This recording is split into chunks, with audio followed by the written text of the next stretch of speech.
I am not a fan of financial news. Why? There's an old saying on Wall Street, buy on the rumor, sell on the news. In other words, the news is old. In fact, the news is confusing. In fact, what is the news? It's the stuff that keeps you tuned in between commercials.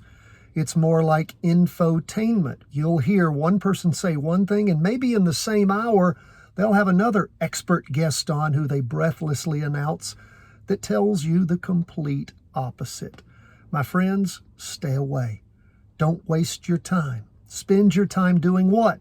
Charting the markets, 10 to 15 minutes a day. That is all we ask. If you will spend your time doing that, rather than getting sucked into endless media. And what is media? It is actually the plural of the word medium.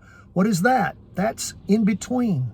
It's the people who take the price movement and then try to explain it to you, maybe confuse you with what they are saying. You don't need a medium. You don't need the media. You simply need to follow price movement. And how do you do that? You learn to chart.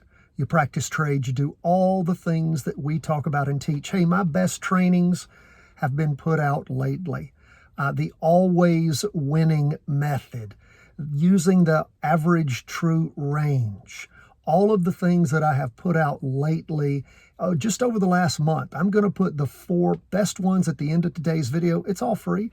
It's not selling you anything. It's not saying to get more, to learn what's really going on, pay us money. No, my friends, we're bringing it to you, the unvarnished truth, and you just need to spend the time to make it all work, and you can do this. God bless. All the best from all the folks at Charting Wealth World Headquarters. Take care.